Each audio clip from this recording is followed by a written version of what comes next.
21st century poet Michael Tyson once said, "Everybody's got a plan until they get punched in the mouth."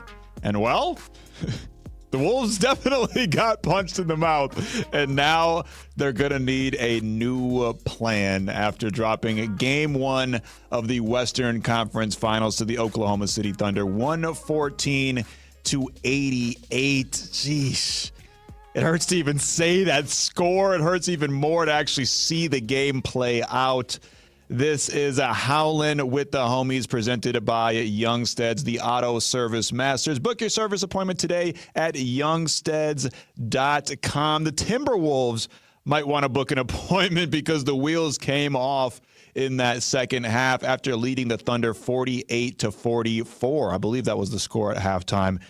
It was a severe weather warning after that because it was all Thunder outscoring the Wolves at 70-40 in the second half, absolutely running away with the game, and again, winning 114-88. My name is Max Fuller, riding it solo tonight for Howlin' with the Homies. Sometimes we howl with happiness. Sometimes we're howling with hurt, and we're certainly howling with hurt after that game. It's not just that you lost. It's the way that you lost. And it looked, I mean, listen, Julius Randle just said it in his post-game press conference. It's not like the first half was a shootout. Again, it was 48-44, but they were right there. And honestly, for most of the first half, the Wolves looked like the team that was in control. They looked like the team that were getting easy buckets. I think Julius Randle and Ant combined for something like 30-something points, 33 points or something like that. Julius was on fire. Anthony Edwards was looking pretty good too. And then the well dried up quick. I mean, obviously, we'll get to the officiating. That certainly didn't help, but it just seemed like that Thunder team, me and Parker talked about it pregame. That's an avalanche when they start getting in their rhythm, man. I mean, they were down double digits to that Thunder, the Nuggets team. They ended up winning by almost 40 points. When they flip that switch on, it's hard to turn off. And the Wolves, they realized it real quick. This is a whole different level of intensity, a whole different level of efficiency, a whole different level of playmaking from this team compared to the Lakers and the Warriors from the previous two series. But a lot of self-inflicted wounds that if you clean them up, I think the Wolves will be back in business for Game 2. I'm wondering if Alan from Golden Valley is thinking the same thing. Alan, you're howling with the homies. What's good, my man? I'm not howling, baby. I'm crying. I feel you, Al. There has been the letters are RG, Rudy Gobert. What has been said? Very little about Rudy tonight, and for good reason. He didn't show up, and when he did, his hands seemed to be unable to recognize when he had the opportunity to hang on to the basketball.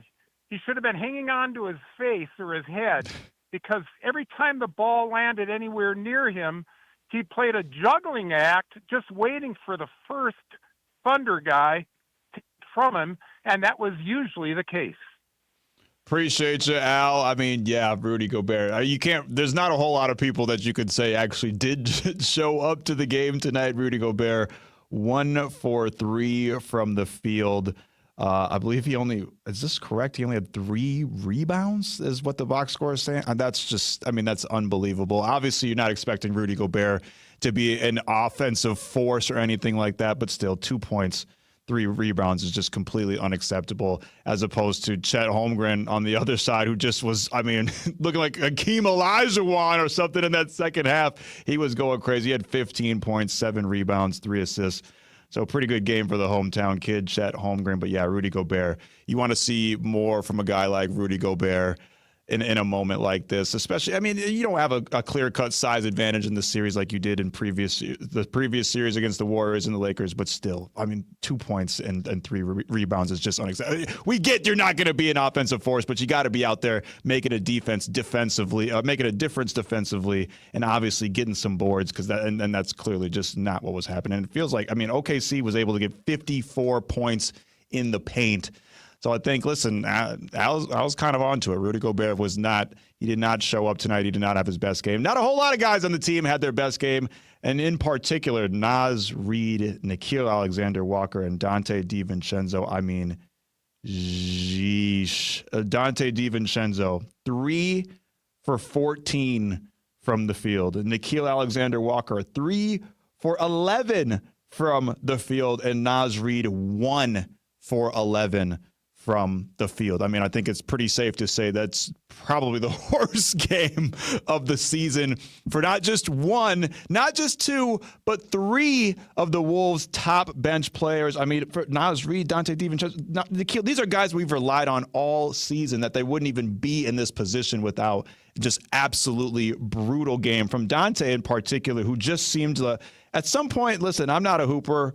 I don't know how it goes, but at some point you just gotta let it go and take the L that it's not your night. It felt like Dante just kept taking deep 3, unnecessary 3, untimely 3. It wasn't just the way that he was missing. It was the timeliness of the shots. It just wasn't what the Wolves needed at that time. And again, it's something we've talked about in the past. Just devolving into that hero ball, trying to, I'm going to change the course of this game solo. That's just not how the Wolves win basketball games. So pretty brutal game from Dante. Naz Reid, who he's had an up and down playoffs so far, more down than up, but this was, 1 for 11. We never see Naz Reid play like this. 0 for 7 from 3. Just the Wolves in general. Let me check the box score real quick because I can't imagine it was very good from 3. 15 of 51 from 3. And this is something we've harped on the Wolves about before in their previous losses to the Warriors in the last series and the loss to the Lakers. This is kind of a common thread throughout their losses, was when that 3 ball dries up, it's really hard for them to get offense all of a sudden. 15 of 51. And I get it. Anthony Edwards said it after the game as well, because you got to give this Thunder defense some credit. It's not just that the Wolves are missing threes. This Thunder defense has been one of the best in the NBA, and it's not as easy as saying, well, just try to attack the paint. I mean, you got guys like Chet Holmgren and Isaiah Hartenstein guarding the paint. It's not as easy as it looks, and Anthony Edwards mentioned it in the postgame. He said they clogged the paint. Every time I try to get there was like 3-4 dudes there. It's not exactly easy. So it's almost like you have the opportunity to hit those threes, get those threes, but they just weren't falling for the Wolves tonight. Again, 29% from 3, 34% from the floor in general, which is just absolutely hideous. And you got to imagine that the Wolves are going to come back around in game 2, which is going down on a Thursday. But right now it's still a Tuesday, and we still got homies that want to howl out with a hurt. Jake from Duluth is one of them. What's good, Jake? I'll answer my own question. Not a whole lot is good right now. So what's up, Jake? Jake, hello. A revelation halfway through the.